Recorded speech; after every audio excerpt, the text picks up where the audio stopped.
The punch landed before he even realized what he'd done. Blood splattered across the school parking lot, the sickening crunch of bone against knuckle echoing like a gunshot in the stunned silence. A teacher screamed. A security guard dropped his coffee. Parents froze mid-step, phones falling from their hands. And at the center of it all stood him, a man not known for violence, not known for trouble, not even known by most of the people standing around him. But in that moment, no one could look away from the single dad who had finally snapped.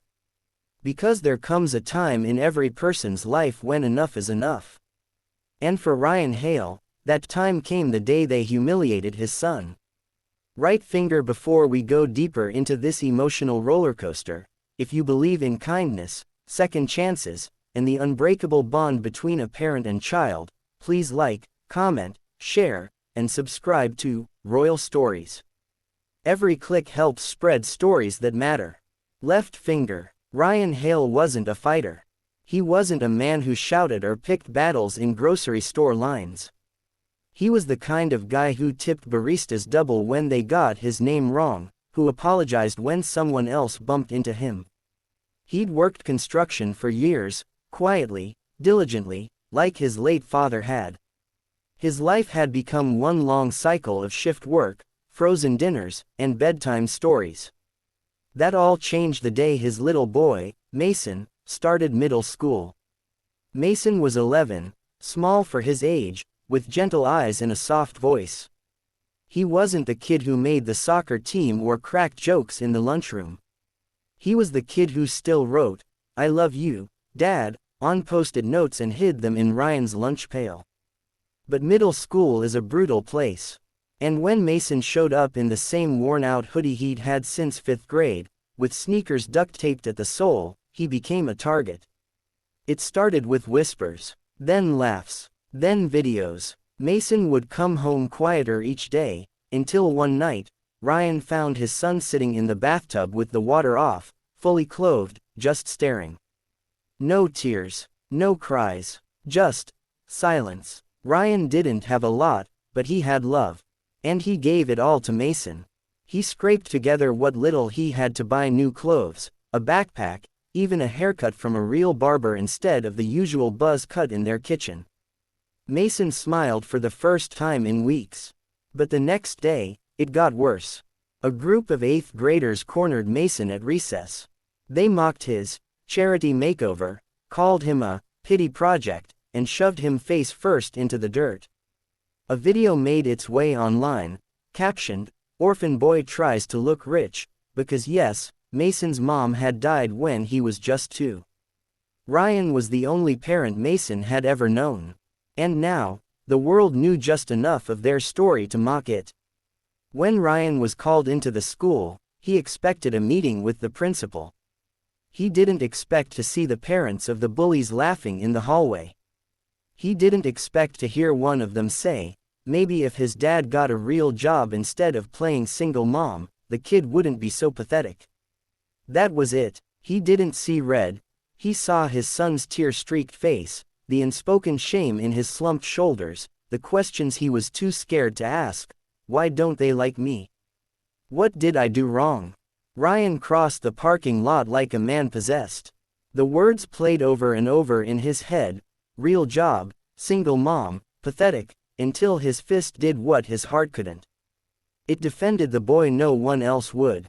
The fallout was swift. News vans, school board hearings, suspension notices.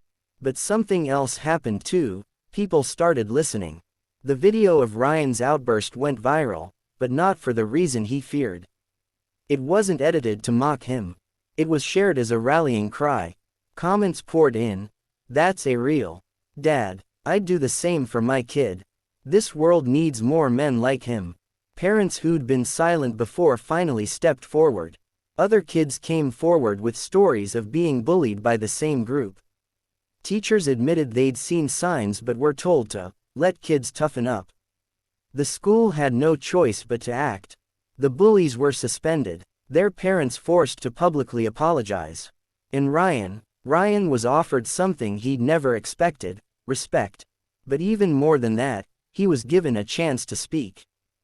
He was invited to talk at schools, community centers, even on the local news. He shared his story, not of violence, but of protection. Not of rage, but of love. He told them about raising Mason alone, about working 2 jobs just to keep a roof over their heads, about the guilt of not being able to shield his son from everything. And he told them about that moment. The one that changed everything. "I didn't punch a man because he insulted me," Ryan told the audience during one televised interview. "I did it because he made my son believe he wasn't worthy of kindness. I'd do it again, not because it's right, but because sometimes the world needs a wake-up call."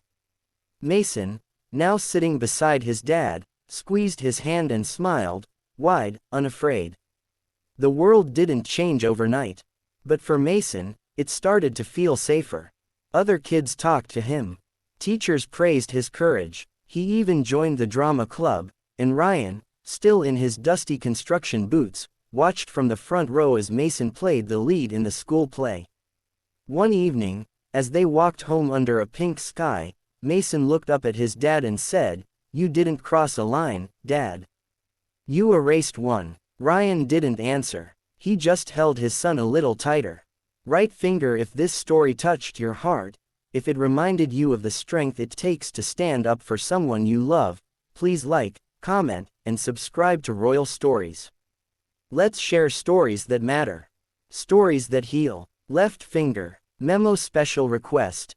Share in the comments the name of someone who always stood up for you, whether it was a parent, a friend, or even a stranger. Let's fill this space with gratitude, with memories that remind us, kindness is powerful, and love, especially a parent's love, is a force no one should underestimate.